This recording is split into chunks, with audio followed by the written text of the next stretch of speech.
নেশা কারবারিদের দৌরাত্মে লাগাম যেন কিছুটাই টানা সম্ভব হচ্ছে না। প্রতিদিনই রাজ্যের কোনো না কোনো থানায় আটক হচ্ছে নেশা সামগ্রীর সাথে আটক হচ্ছে নেশা কারবারি।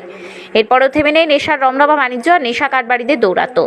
যতটা বেড়ে চলেছে ততটাই তৎপর হয়ে উঠেছে পুলিশ প্রশাসন এবং গোপন সংবাদের ভিত্তিতে অভিযান চালিয়ে সফলও হচ্ছে পুলিশ। ঠিক একইভাবে বৃহস্পতিবার সকালেও গোপন সংবাদের ভিত্তিতে খোয়াই থানার অন্তর্গত জাতীয় সড়কের চেরমা স্থিত নাকাতে অভিযান চালিয়ে নাম্বারবিহীন একটি বিলাসবহুল গাড়িতে অভিযান চালিয়ে 47 কেজি 500 গ্রাম গাঁজা উদ্ধার করতে সক্ষম হয় খোয়াই থানার পুলিশ।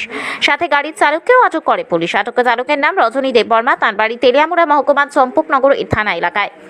ঘটনার বিবরণী প্রকাশ বুধবার গভীর রাতে ডিএসপি খোয়াই প্রীতম চন্দের নিকট গোপন সূত্র খবর আসে যে চম্পকনগর থেকে একটি মারুতি গাড়ি করে প্রচুর পরিমাণে গাঁজা পাচারের উদ্দেশ্যে নিয়ে যাওয়া হচ্ছে।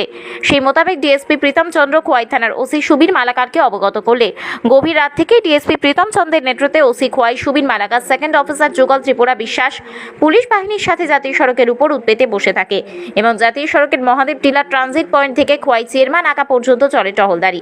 সকাল আনুমানিক 5:30 নাগাদ নাম্বার একটি সাদা মারুতি এক্সএলএস একটি বিলাসবহুল গাড়ি দেখতে পেয়ে পুলিশের সন্দেহ এবং গাড়ি থেকে আটক করে এবং তল্লাশি চালিয়ে 47 কেজি 500 গ্রাম গাঁজা উদ্ধার করে পুলিশ। সাথে গাড়ির চালক রজনী দেববর্মাকে আটক করে পুলিশ।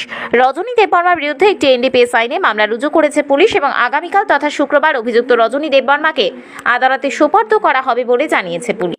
ওনার যে বক্তব্য এটা কমলপুরের উদ্দেশ্যে যাচ্ছিল, চম্পকনগর থেকে গাড়িটা আসছিল এবং এটা কমলপুরের উদ্দেশ্যে যাচ্ছিল।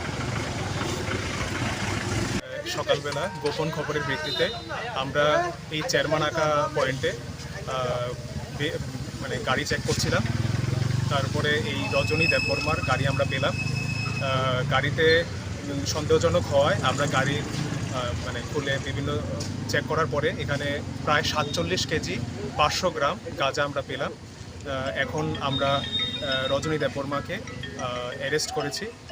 এখন আগামীকালকে ওনাকে আদালতে প্রেরণ করা হবে। ধন্যবাদ।